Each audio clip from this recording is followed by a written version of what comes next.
Hey, today I wanna show you how to do sidechaining without actually looping it in Loopy Pro. So having sidechain on, for example, the bass triggered by the kick that you can take away at all times depending on if the kick is on.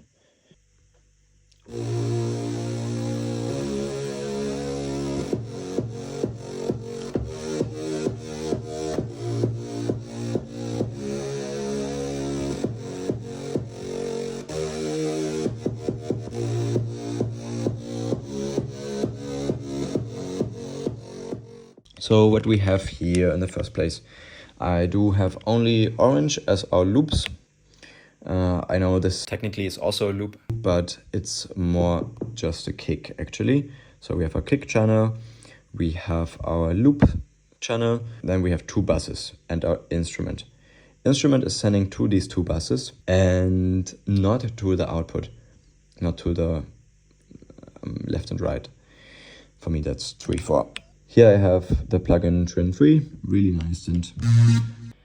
Now I loaded up 3 completely new default instances of AudioScope, €20 plugin that the Sound Test Room shout out recommended to me on YouTube. And now let's set it up. We have the trigger being the kick, sidechain trigger. Let's name it.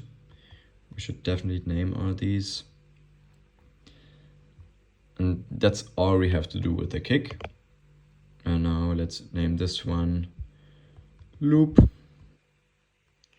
And this one instrument coming in. Actually, it should be called instrument going out directly into the output instead of into the loops. But yeah, doesn't really matter. Now we go into, we don't, because there's nothing happening yet. We're gonna have to do this 2 times. We go open it up on the loop channel now, go to compression, click on the sidechain thing, select kick as the instance that's sidechaining, that's how it's set here. Let's bring it down for demonstration purposes all the way. Same thing we do now for the instrument that goes out, and we select sidechain, the kick, we put it down. And now let me show to you, no sidechaining, now sidechaining, and now we can record it.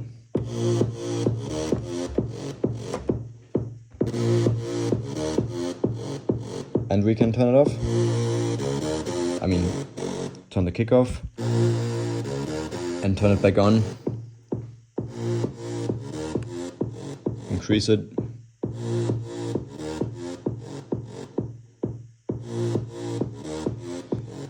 Yeah, and just let me run it down one more time. The reason this works is because you can send certain things not into the loops, but only into your speakers, into your output.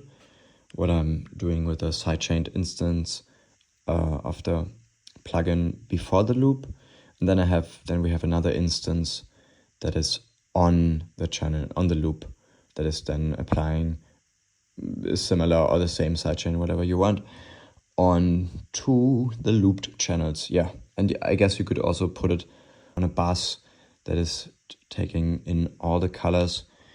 But yeah, this was as simple as I could make it over here. Hope this helps, and of course let me know if you are more happy with using things like Sidekick from Bleeze, which are just transient shapers that you can turn on and off. Because at this point I'm currently thinking maybe it's easier to just use like a transient shaper and trigger that to the kick instead of doing all this with a sidechain plugin that might not work 100% of the time, AudioScope. But let's see.